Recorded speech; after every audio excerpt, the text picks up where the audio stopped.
back to the place I know, with the mystery shack and the forest gnomes. I'm already packed, so come on, let's go. Don't get me started, my heart's in Gravity Falls. Welcome to Mystery Shack Look Back, a nostalgic time capsule, and no spoiler book club, of the original Gravity Falls fandom. We are your curators. I am Charlie. Ha! I'm Ella. You sure are. You got that right. I've noticed that about you on many an occasion. Oh, me. So, Ella, last week we had Jason Ritter, the voice of Dipper Pines, on. Oh my god, we did. Huh. And Ella, I am very excited to announce that next week we are having Season 1 creative director and Mitchell's vs. the Machines director, Michael Rianda, on. You mean the Oscar-nominated animated film Mitchell's vs. the Machines? Yeah, the Oscar-nominated director's coming on next week. And last week we had the star of the TV show we talk about. But this week, Ella, we have my best friend from 7th grade here. That is even better, though, genuinely. Hi, Ray. Hi, I'm here. I'm the best. Hi, Ray.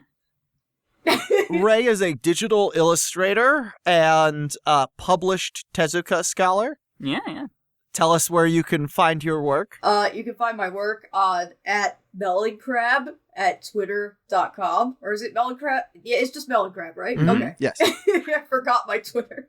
And I was published recently on Anime Feminist. Their manga recommendations. They asked me to write a recommendation for Princess Knight, the 1963 manga by Osamu Tezuka about a princess who is a prince.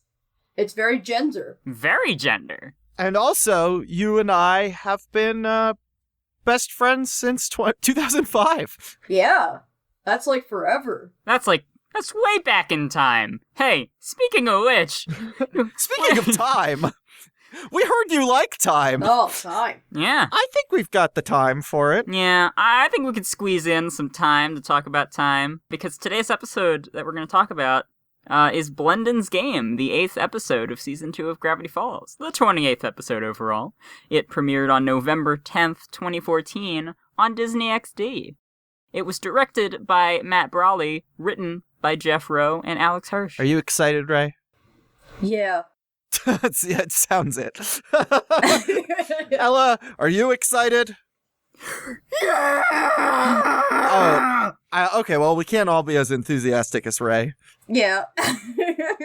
You know what, I maybe it's just, maybe I'll get more excited as we watch. Right now, I'm just not really feeling it, but we'll get there.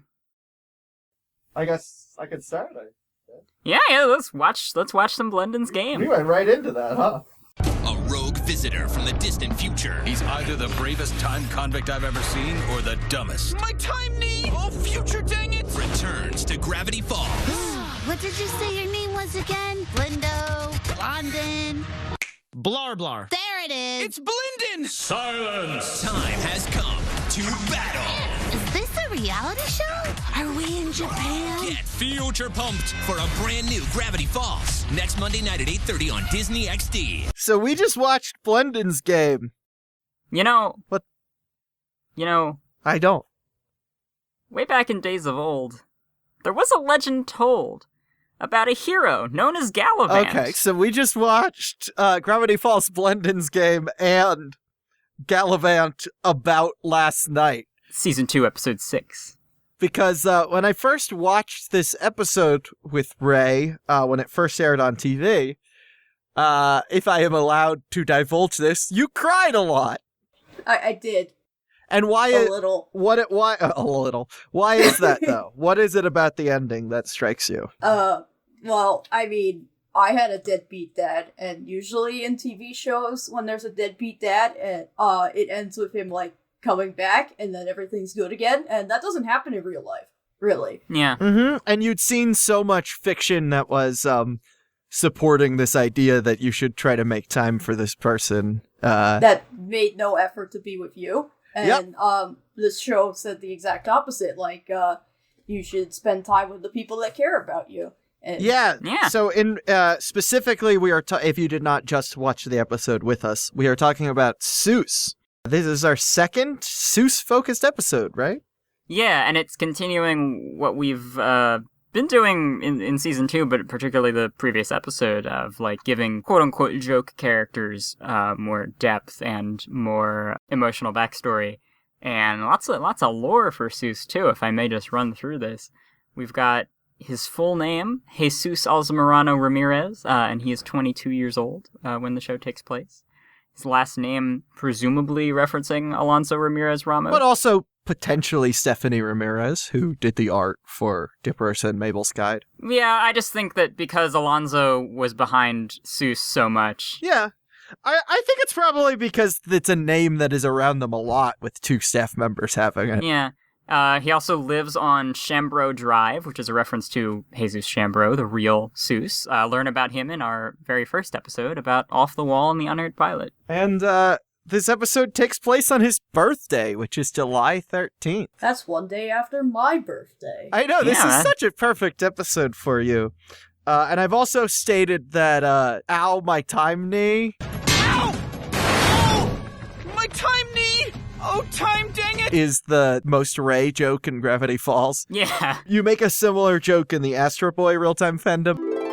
Look, I can't go to jail for vehicular manslaughter! I'm on probation! Time probation! Wait, what is this? I mean, I wasn't even thinking of that joke. I didn't remember it at the time, so... Time is just a very useful prefix. Yeah. In that, it does not change the meaning of the word in the slightest. No. Exactly. In that it is, in fact, a useless prefix. So we find out when Dipper and Mabel realize that today is Seuss's birthday and he didn't mention it. They throw him a surprise party. He gets upset, and they find out that it is because his 12th birthday, 10 years ago in the show's timeline, was supposed to be the day that he met his father for the first time. Yeah, and when he realized that he was not coming back. And like we've said, it culminates in Seuss realizing that, he has a family right in front of him. He should focus on that rather than the people who made no time or effort for him. And that directly contrasts with Gallivant. Now, Charlie and I love Gallivant. Yes. I will put that out there first. Ray said that other TV shows might not do the same thing. So for us to truly talk about what makes this episode special, we have to talk about what other TV shows would do. And I found potentially the most heinous example of it. Because it's in the middle of such a good show. Like, there are so many little things in Gallivant. Gallivant is a TV show on ABC created by the screenwriter of Tangled, with music every episode by Alan Menken and his lyricist from Tangled. Glenn Slater. Glenn Slater. That is supposed to resemble The Princess Bride, Monty Python and the Holy Grail, Mel Brooks films, and little Muppets. Muppet period pieces, the 2 90s films. Weird Al guest stars in it. And there's also a pirate episode that gets the same guy who played the pirate captain in Doctor Who. So... why is it not our favorite show ever? It comes close. Yeah, but it's just there. Yeah, why did I not hear about it until today? Well... Yeah, the way I said is it's running to the end zone. It's got the ball in hand, and if it gets there, it becomes my favorite TV show, and it just keeps fumbling. Way back in days of old, there was a legend told about a hero known as Gallivant. There are these moments where I'm like, this was made in 2015. Like, it feels like an early 2000s show with some of the jokes that it makes. It's like, no, we don't do those jokes anymore, guys. Like, Visit Gallivant. Long time no see, old friend. Nice beard. Talking about her, of course, but the facial hair's nice as well. By saying that the humor resembles Monty Python or Mel Brooks or Muppets, I'm also saying it's very boomer humor. But, it's also got great characters. It's overall hilarious. Songs are fantastic. Highly recommend it. It is now streaming on Hulu. Previously on Netflix, but now it's on Hulu. I will link that in the description. It's only 2 seasons. It's a really quick watch, especially without commercials. And they're not even full seasons. Yeah, exactly. Well, they didn't think they were going to get a second one, and they make a whole thing of that. So, it's totally fourth wall. So if you love that stuff, Muppets. Yeah, I would say tonally it's most similar to Muppets Christmas Carol and Muppets Treasure Island out of all of the things we said. You could tell it's trying to tonally be most like Monty Python. Princess Bride, I think, is the main one it's going for. Okay. But yeah, it succeeds more in making it like Muppet Christmas Carol. Beard's not bushy, it's appropriate for the period. Yeah. So what happens with Gallivant's dad in this episode, Ray? So they meet Gallivant's dad, and it turns out he's taking care of a bunch of orphaned kids now, and he's a totally changed man, and he loves his son. I Right, because guess. previously he left his wife and his son. He did not care about either of them. Mhm. He also killed the dog on Christmas. By falling over on Accidentally. it drunk, yes. Sir Gallivant, tell us what it was like to grow up with your awesome dad. Well, kiddies, there was this one time. Well, I remember it like it was yesterday. Gather round. He told my mother that he didn't love her right in front of my face. And then he passed out on the dog. And it was Christmas, and the dog died. That man doesn't care about anybody but himself. But now he's the best guy ever. And now that he's better, it absolves him of all the things he did in the past, It's right? true, it's Obviously. You've been following my adventures this whole time. Why didn't you say anything? You know us old school knights. We could really only express ourselves through tapestry. I was there, in my heart, in every prayer. Never said it out loud, but I've always been proud. If you somehow can forgive me, I'll be there. If they want to do the, yes, you're different now, you realize that you were wrong before, fine, but what really gets us is, like, that Gallivant is like, I forgive you, Dad. I love you. It's like, it's not realistic. It kind of sends a bad message. I mean... Yeah. Hey, Ray, do you remember, I believe it's in Hanover, it used to be Sports and Games, now it's Funflex. Yeah. It has that giant, it's like a ball pit, but it's like a big, giant 3-story jungle gym with, like, Yeah. ball pit cannons. Oh my god, that sounds amazing. Oh, yes. That's what this episode always reminds me of, because the set piece is a laser tag place that turns into a post-apocalyptic gladiatorial combat arena. Did you ever do laser tag? I don't think I've ever done laser tag, but it reminds me of the ball pit jungle gym with cannons and catapults and whatnot. I was thinking of laser tag, because I've done that a couple times. Or Okay, I have never done it, actually. There used to be, like, roller rinks everywhere in the 90s. Mm-hmm.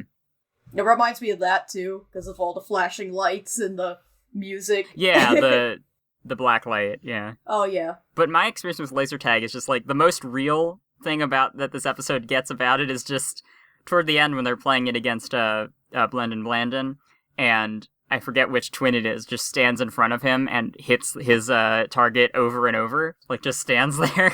You just wait until you hit! Hit! Oh, man.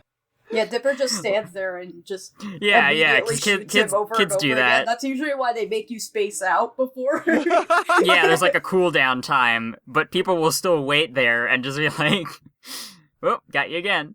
I think it's not my favorite, but I like that they are showing another, like, using another kind of game like this as a set piece, kind of like mini golf in the Gulf War. It's a fun thing to explore visually. You could tell that they knew Justin Roiland would be voicing Blendin when they started this script. Oh yeah, because we get him back, Blendin Blandin, and he even gets an "aw geez" in. Yep. And he gets I'm gonna keep stammering. I. Blendin Blandin returns in this episode. Dipper and Mabel don't care for most of the. No, he's like, you guys ruined my life. I'm gonna get my revenge, and they're like, right, yeah. Can that wait? We're trying to celebrate a friend's birthday party that's really important. Can this wait?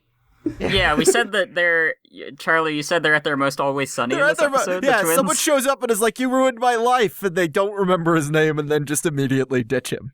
And the first shot we see of them when they're scanning the timeline for Dipper and Mabel is they're just staring blankly, whacking each other with bats. With wiffle ball bats, yeah. And their eyes are like crossed and not looking at each other at all. Yeah, no, they're completely eyes. wall-eyed, just staring out into the sky, hitting each other with wiffle ball bats. Mabel also briefly considers executing Blendin. She doesn't, but she thought about it. Yep, she does scream death at the top of her lungs. But he ends up, kind of redeeming Blendin, I think. At least he gets pretty hair. But it is interesting that he, like, you know, in The Time Traveler's Pig, he's pretty pathetic too, but they kind of just emphasize it here of, like, they don't even remember his name or really care that he's trying to hunt them down and challenge them or to that this. he's been in prison for a really long time as a direct result of their actions. 10 squared life sentences. Yeah. He was in time prison. Yeah. Like in Tails Gets Trolled, they Shadow the Hedgehog was in time prison. Oh, I was picturing the prison break scene from Guardians of the Galaxy, but Tails Gets Trolled is also a valid Made of comparison. solid time-tanium. The time jokes are so good.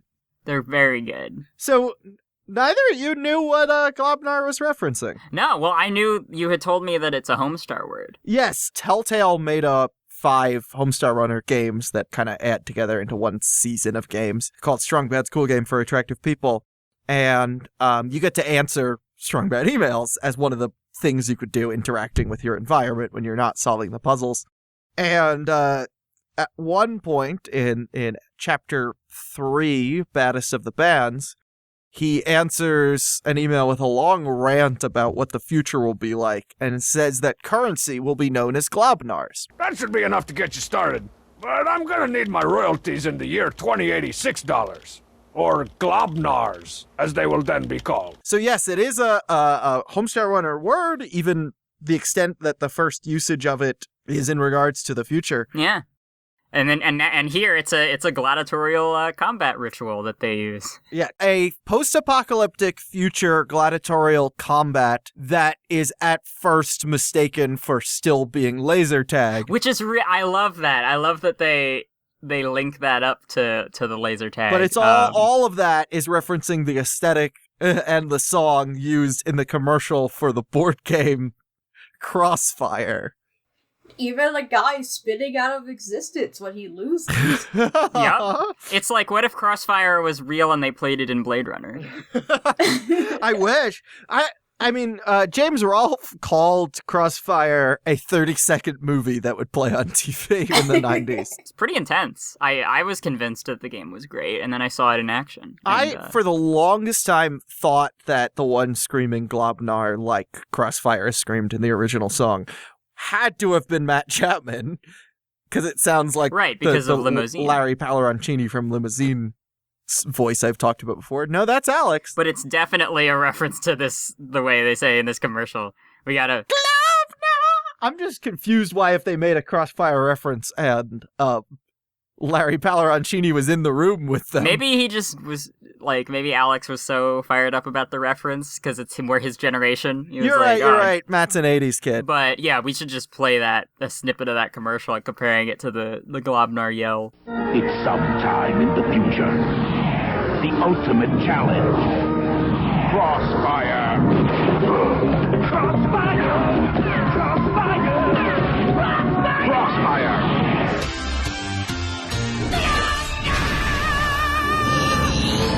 It seems like the board game itself is like a violent Hungry Hippos. It's like Hungry Hippos for murderers, yes.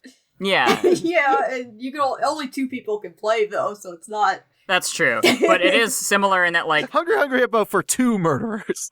The mechanism gets stuck a lot, you got the marbles flying around everywhere, and ultimately it all just breaks. Also, it is about sending the marbles onto the board instead of removing them. It's a reverse Hungry Hippos. Yeah, those hippos are throwing them up.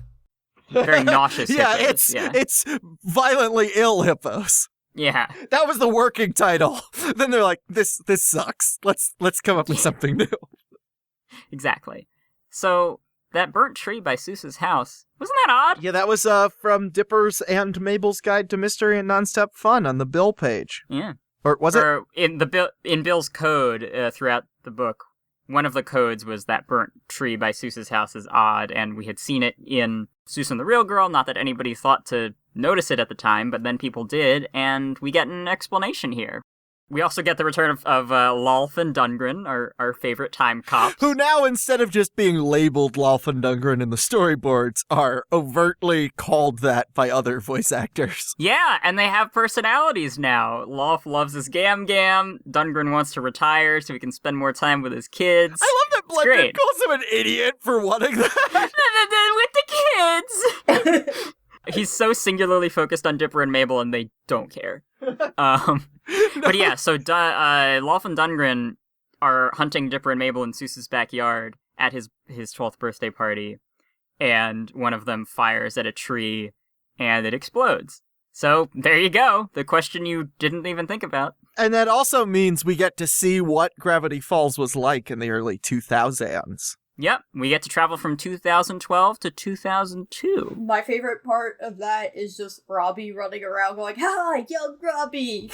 Young Robbie, yeah. Why say it like that? Reminds me of, like, including me, Bender. Young Robbie has acknowledged that it is strange to not see him as a teenager. Which he shouldn't know. I'm the young variation of Robbie. He doesn't know that he has a model sheet. He's not supposed to know these things. Dorks. Young Robbie. Yeah. He also knows that he has a different outfit for laser tag. He's Laser Robbie sometimes. Laser Robbie. And Gideon is both of your favorite characters from this show. Yeah. Is Gideon my favorite character? I guess so. Gideon is, I promise you, Ella, as someone who's been rewatching the show with you, yes, Gideon is your favorite character. Yeah, you're right. Yeah, so Gideon was, like, just born in 2002, and so Bud is doing a... We just had a baby sale at his Automart. Yeah, for his car dealership, which means that Gideon was 9 up until this point in the show, and around the 13th, though not necessarily on. Yeah, a bit he had before, a birthday. had a 10th birthday. We talked about how when we got one of the zodiac signs for the characters, which character was that? Oh yeah, Durlin's a Gemini. Yeah. So yeah, not only is Durlin a Gemini and thus probably born in June, but now we have confirmation that both Seuss and Gideon were born in July. I'm claiming Gideon as a Gemini. Actually, I think he was born in June. Okay. All right, he could have been. He does have a Gemini personality. Exactly. Thank you. Ray's like Ray, who is a Cancer, is like, no, I'm not claiming him. Yeah, you can have him. Listen, Gideon can't share a sign with Sailor Moon. It's just not right. You're right. Seuss, however, Seuss is the Usagiest member of the show. Yeah. Gideon, when Gideon first showed up with his white hair and his knowing more than a 9-year-old would probably know, people theorized, is he some kind of vampire or is he older than he is letting on? And nope, he is 9, but the townspeople of Gravity Falls have made it very clear how they feel about him. They have graffitied Bud's sign to call him a demon. He was only a month old by Rachel's estimation at that point. I guess that was Robbie, but I don't know what personal beef he has with a baby. No, you mean young Robbie. Young Robbie. Robbie didn't exist yet. Oh, you're right. Was still in his young Robbie phase. Well, I didn't want to dead name him. Young Robbie was his dead name. Oh. So yeah, we get transitioned to teenager. Yeah. From child. We get Baby Gideon. We get Baby Gompers. Baby Gompers the Oh, goat. Baby Gompers is so cute. We get time paradox. We get a nice bootstrap paradox. I think it's also called a grandfather paradox because at the beginning of the episode, Dipper and Mabel are trying to get candy out of the vending machine, and like any other time it happens in the show, there was a little bit of a tension whenever a character gets near the vending machine, knowing what we know about what's behind it. So I think when I was first watching this and they were like pressing buttons and messing with the vending machine, I was just like like clenching the armrest of my chair. But yeah, Seuss teaches them a trick to pop open the door and says, "A genius taught me that once." And the genius was Mabel. What? So how could Mabel taught young Seuss a trick that older Seuss taught Mabel. Whoa! Time travel, man. Why you gotta be so complicated? As Mabel said. Yep. And we see the Raz Dazzler. This is what my life has become. Toby Determined had big dreams of Broadway before Mabel. Toby Determined does a very vaudeville dance to The Entertainer by Scott Joplin. Yeah. My favorite song. This apparently came from, no one's sure why, but thinks it was a nickname that Jeff Rowe gave to himself at some point. And Shion's guess was that it was one of Jeffro's OkCupid screen names, which Jeff is not indulging as a joke. I wish we got to spend more time in town 10 years ago. Well, we're spending time in Gravity Falls 10 years later now, Ella. That's true. Gravity Falls 10 years later is a oh, right. That's a different plug. We have Tats, the tattooed bouncer, getting his first tattoo, presumably. Starting him down the path of Tats. Unless he has one that says, like butt or something under his pants. Yeah, or lower back. And we have young Tyler. We have younger Blubs, I believe, is shown briefly. And we have young Robbie, Tambry and Wendy riding around on their trikes. And we get this little... Voiced by child actors. Yeah. We get this little interaction where... young Wendy, I'm calling, that's obviously all their names. Oh, and young Thompson. Young Robbie is chasing young Thompson. And, yeah, spraying him with a water gun. And he's like, young Thompson! So young Wendy whispers something to young Tambry when she sees Dipper. And Tambry says, "My friend thinks you're cute." And then Dipper just has this moment of, oh, this is weird. Gotcha. Oh, I get it now. Yeah, I love that. I love that moment. It's just, oh, and like it comes in stages. He's like, wow. Yeah. Like it hits him in waves. How weird it is. Yeah, Mabel crushes the Razzdazzler's dreams. So there's another like instance of them being very always sunny. Yeah, they're terrible in this episode. It's like right after Dipper tells her that they need to lay low so that they don't change anything in the timeline. She just sees Toby and immediately crushes his dreams. I mean, I guess it was always bound to happen if you really think about time travel. But Stan, 10 years ago, you see Grunkle Stan. He has the Wax Museum, which is in line with the timeline established in Headhunters, because Wax Sherlock Holmes mentions that it was 10 years ago that he closed down the Wax Museum. We see his fez is the new symbol, the fish-like one, so it pretty much confirms that it was a retcon. Yeah, there were a lot of people theorizing what the change in fez meant.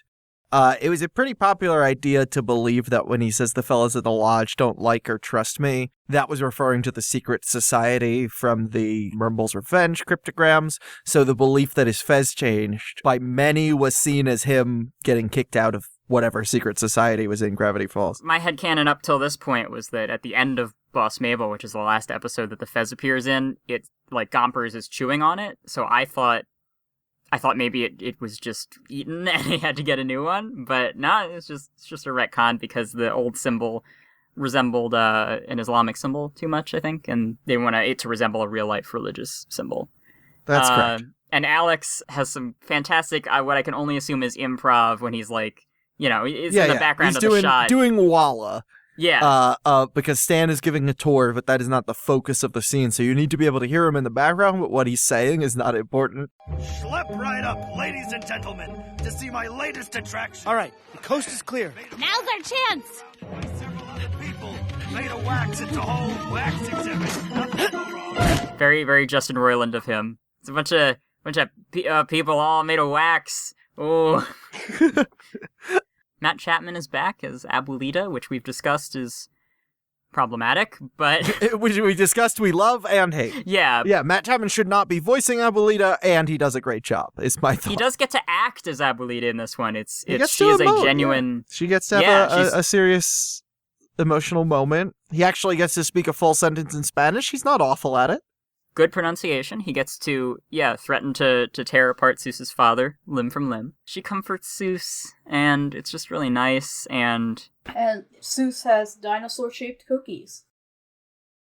Do you want dinosaur-shaped? I know the reason Ray said that is because now she's craving them. Yeah, I do want it. We should make dinosaur-shaped cookies. I want dinosaur-shaped cookies. We should make Yes! You know what? Gallivant should have made dinosaur-shaped cookies instead of forgiving his deadbeat father. Yeah, he should have thrown out the old postcard that his dad sent him. Yes.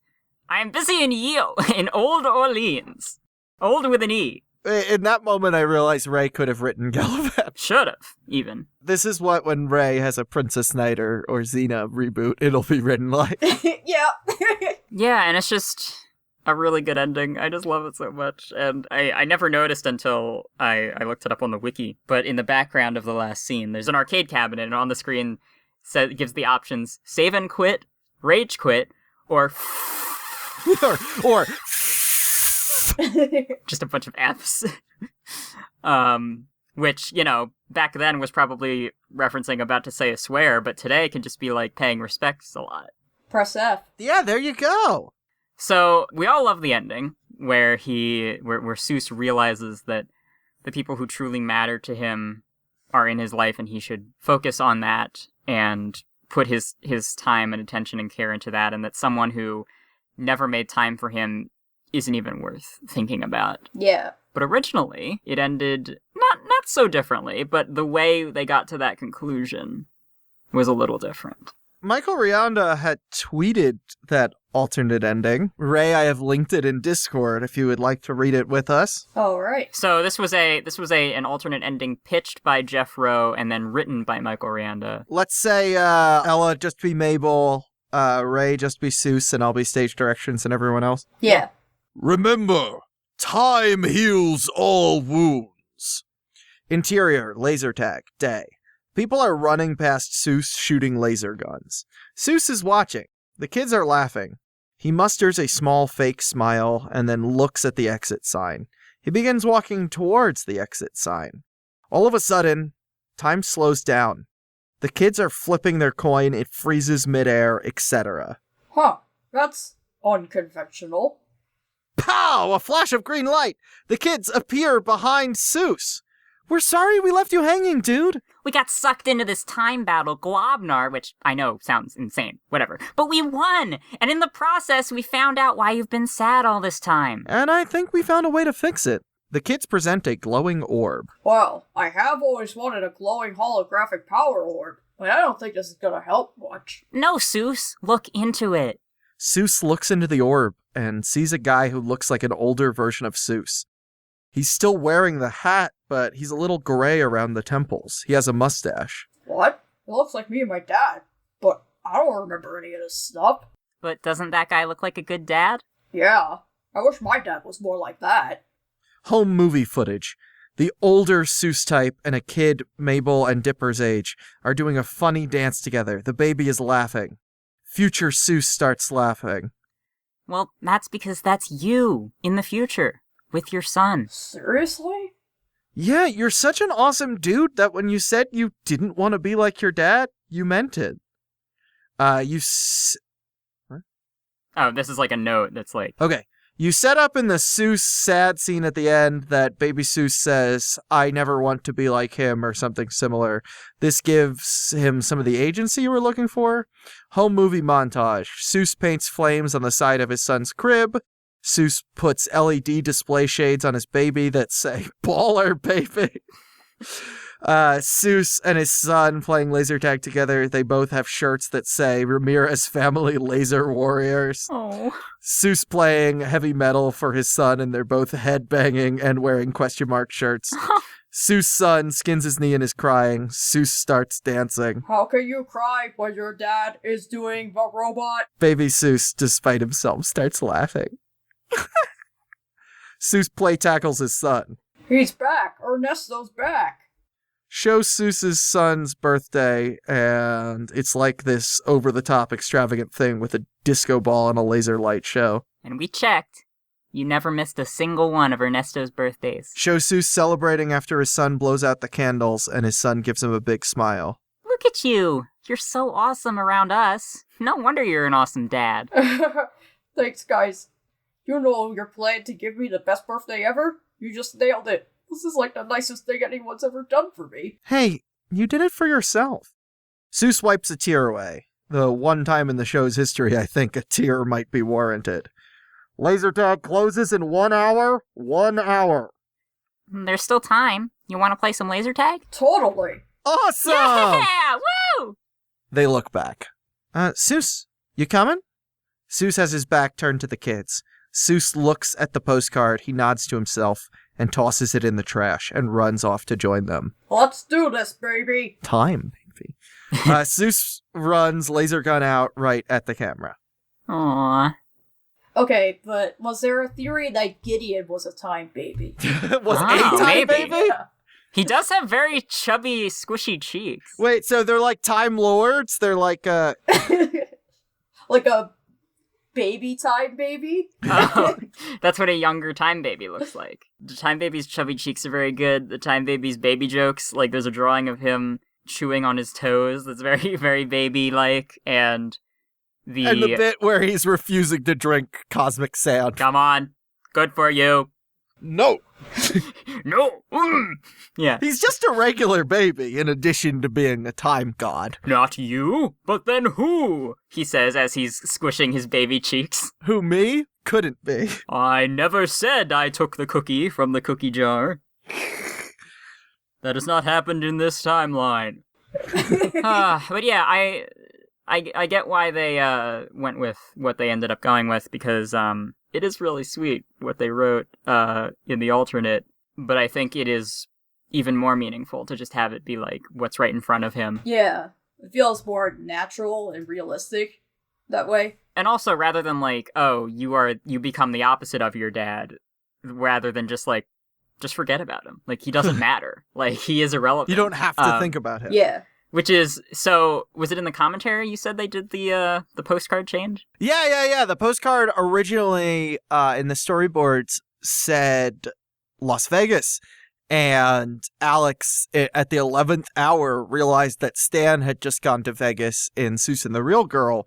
And people would be trying to piece those two bits of information together. Because my mother included, was already theorizing in Little Gift Shop of Horrors that he had an illegitimate child and it was Seuss. Alex says he usually is very nice about people's headcanons. He hates this one because the whole point is teaching the importance of found family over biological family, as well as he does not want Stan to be the character who was a deadbeat to someone. He thinks if Stan had a son, he would be there constantly. Yeah, and to theorize or to invite theories about Seuss's dad defeats the entire message of the episode, which is that he is irrelevant. But it's hard to convince Gravity Falls fans that things are irrelevant now. Yeah. Because even with all the work they put into to discourage it, you know, there's the lingering shot at the end of the postcard in the trash can, which people misinterpreted as like, oh, does that mean something? But no, it's trying to tell you that it's in the trash can. It's done. And the fact that when the mailman shows up to give young Seuss the postcard, he says, postcard for Seuss, and looks at the postcard as if he needs to know the name, and then when we see the postcard, he calls him Champ. Yeah, Seuss is not anywhere on the card, and that's obviously an animation thing. They just didn't think of that when they were designing the prop. But people thought the mailman was his dad, so it didn't 100% work, but I think it communicated what it needs to communicate in a sea of other media that is spreading the opposite message. Yeah. About, he was there! Yeah, I was there, son. Let's go play catch again. All right, Dad, I forgive you now. Yeah, throw the old cabbage around. Dad? You want to play throw the cabbage around? Grab a head.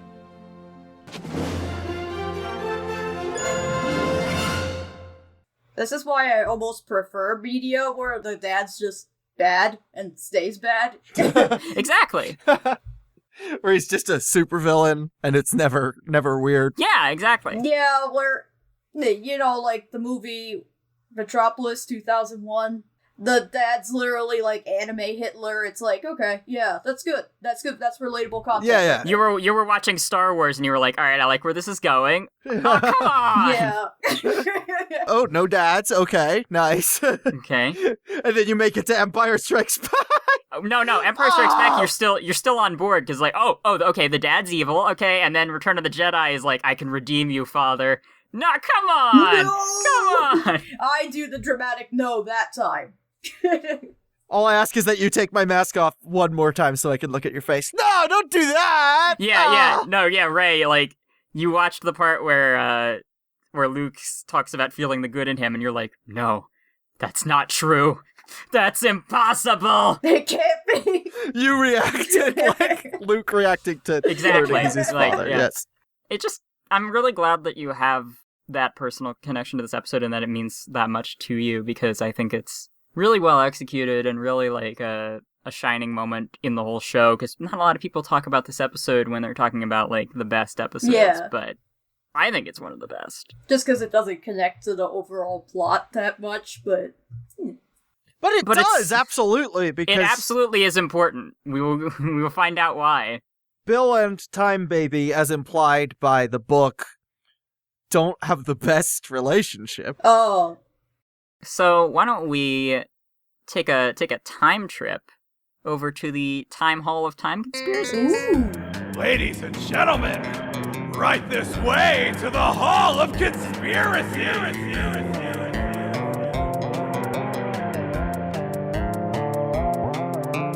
Yeah, we just got it refurbished with Timetanium. And Furbies. I always think of refurbish as... Well, we got, we moved your Furbies in there. Because it is both a time travel episode and a 2002 period piece. That's true. We got our slap bracelets and our slap bracelets. And yeah, they talk in the commentary about trying to make two jokes, and they succeeded in making one. I mean, hey, 2000s nostalgia is all the rage now, so... We gave you a second one, Furbies. All right. There you go. You got that one for free. Now I'm realizing the real 2002 nostalgia is Flash movies. It's going to be the Flash movie era. That's how we're going to touch on it in period pieces. Yeah. So Corrosive Donut from the Gravity Falls subreddit posted when this episode aired. Seuss, you are the greatest human ever to live. Happy birthday, you king on earth. Which are both things that Dipper and Mabel say. He has never seen his dad. His name is Jesus. Interesting. He also is a carpenter. He's a handyman. When I was watching the show in 2014 when this aired, there was a house nearby that had a sign that said, because this aired in November, there was a house nearby that said, Jesus is the reason for the season. And every time I walked past it, I'd go, Jesus is the reason for the season. Come on, keep me in Christmas, dude. I really love Christmas. Yeah, please invite me. Please keep me in. Yeah. Like, please don't exclude me from your Christmas festivities, dude. I love those. Yeah, they'd be better if they were dinosaur-shaped, to be honest, but, Please, so I like the little sugar cookies. They're not shaped like dinosaurs, but they're close. Sometimes I like to pretend the little pine tree shape is a dinosaur. I could look like a dinosaur. Sometimes I get scared when I look at Dipper's hat. I was like, a dinosaur! And then I met dinosaurs. It wasn't as scary as I thought. You could kind of, if the reindeer comes out badly shaped enough, it kind of looks like a dinosaur too. And now I'm not scared anymore. Now I know it's rational. Alright, so Ray, would you please read the username and the observation of this next subreddit user? Alright, Reddit user Draco Riff said 7 years ago, I found the stand vac. Oh, it's the image of Baby Seuss in front of the vending machine. Behind him, there's like all the stuff in the Mystery Shack. If you look in the left corner, you can see a little bit of the stand vac, and there's a red arrow pointing to it in this observation. Oh, interestingly, if you look on the upper right here, that is not the singing salmon. Oh. It is in the spot the singing salmon would be in, but it appears to be like a fish with like a beaver's head? Yeah. I mean, Singing Salmon's got places to be, he can't be at the Mystery Shack all day. He's got shows booked. He can't be in every episode. No. Yeah, he's expensive. He's more expensive than Nicki Minaj. On Steven Universe, yeah. Yeah, could you imagine if we could have... What? Oh my god! Charley, our budget! Can you help me?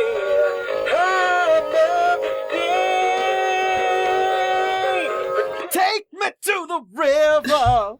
Well, we're out of money now. Oh yeah, he just stopped playing, sure enough. But since I just spent all of our guest budget on another Singing Salmon appearance, remember, patreon.com/Mystery Shack. Anyway, moving on. So it's interesting that Stan not only... Well, I mean, it's presumably unsold inventory, because in Dreamscaperers, we saw at some point in the past, he was a traveling Stan vacuum salesman. It sucked more than anything. It did. So maybe he's just trying to resell it, Get some money's worth. Or maybe he's just using it as a vacuum, because he has a bunch of vacuums he can't get rid of. And sometimes there's dust on the floor in the Mystery Shack. It does suck more than anything. In this episode, in some shots that we see of Stan in the current time, we see that he has the bandage on his hand from the previous episode because he got injured working on the portal in what we saw of Society of the Blind Eye. And he still has that bandage in most shots. Sometimes they don't draw it in, but it's definitely there in some shots, clearly intentionally reminding us that he's working on whatever it is he's working on down there. The Visionaire key in this episode is capacitor, as in flux capacitor.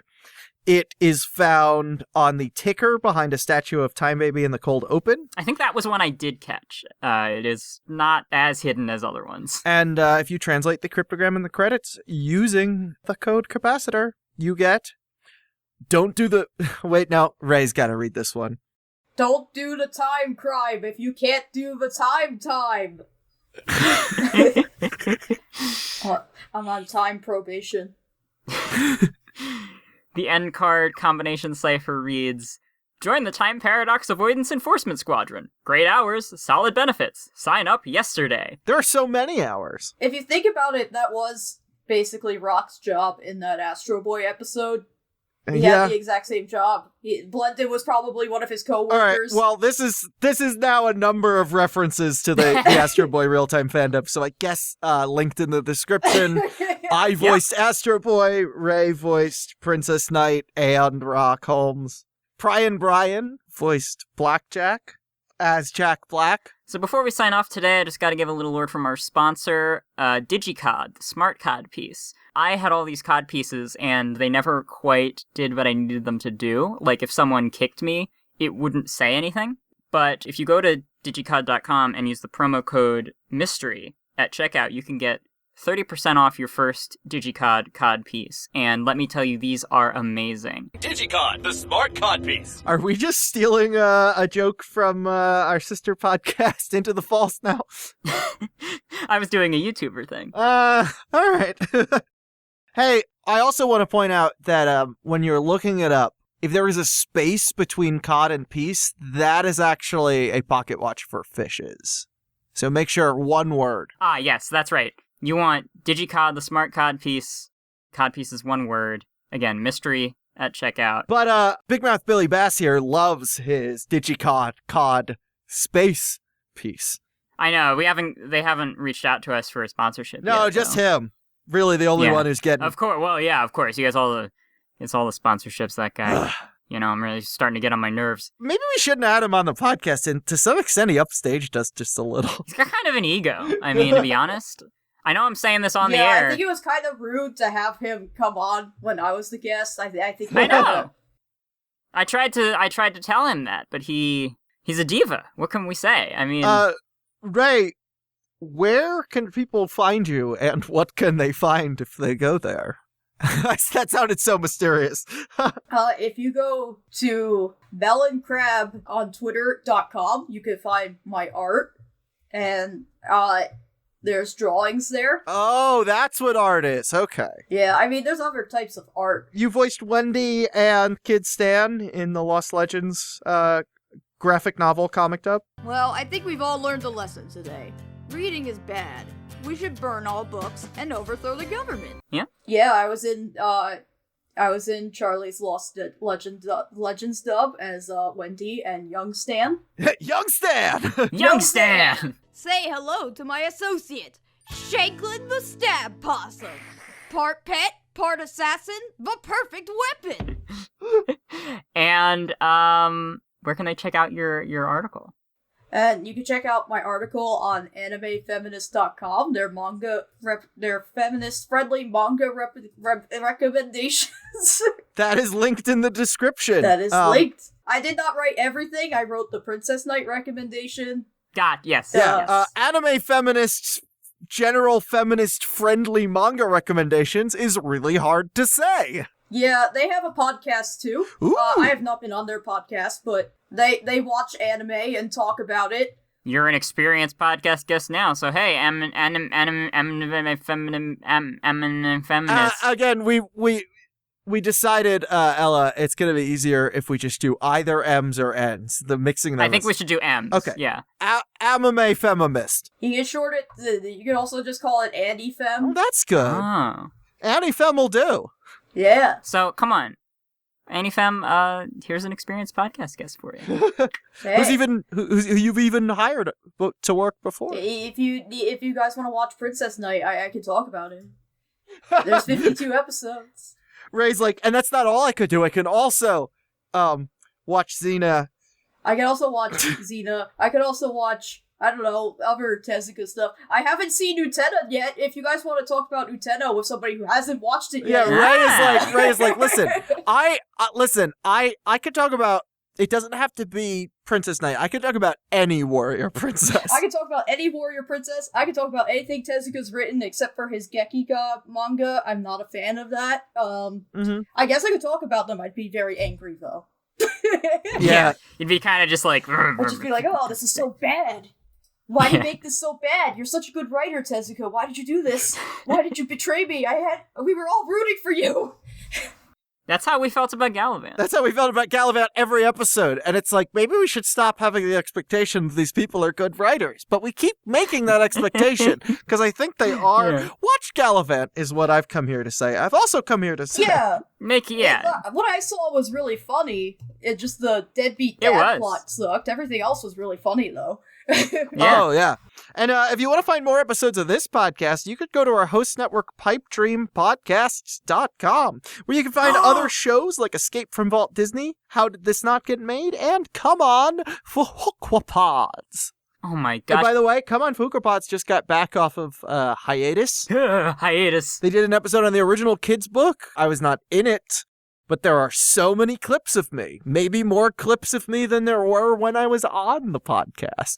Wow. And while you're on pipedreampodcast.com, you can find a link to our show's social medias, our Discord server, as well as our Patreon, patreon.com/Mystery Shack.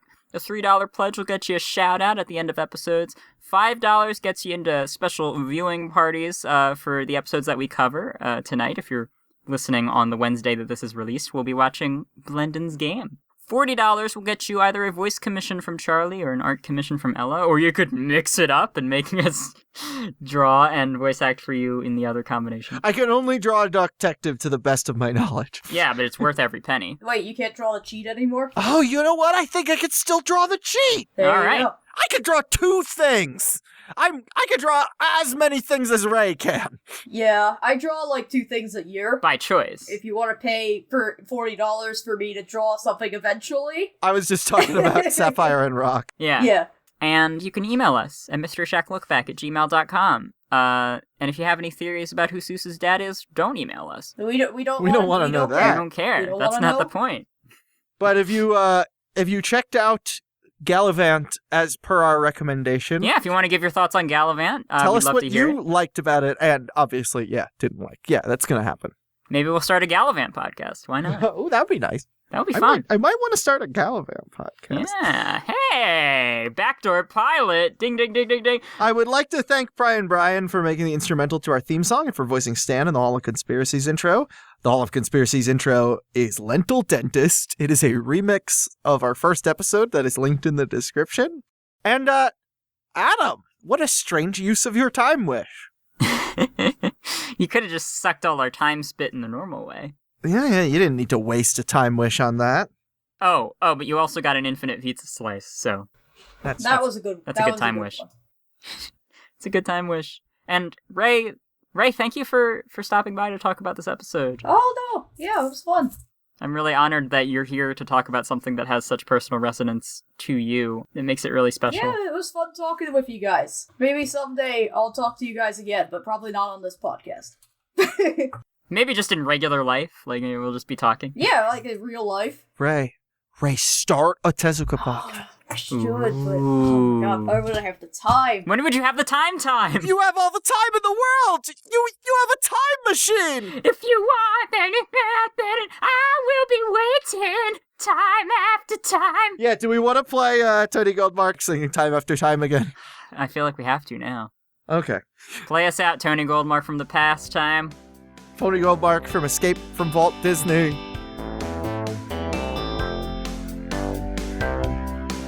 If you want, I will find it, and I will be waiting time after time.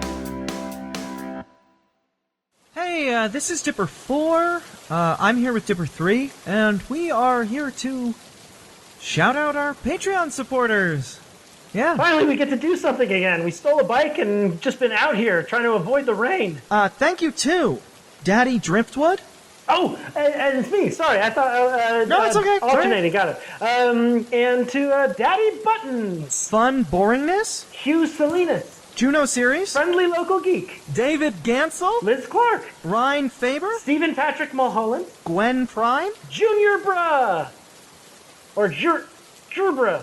Junior Bruh. No, I think you got it. And, Oliver Pluto. What are we gonna do with all this money, Dipper 3? I don't know, Dipper 4. More umbrellas? Yeah, lots more umbrellas, tarps. Maybe like 100 more umbrellas if you could? All the waterproof, everything waterproof.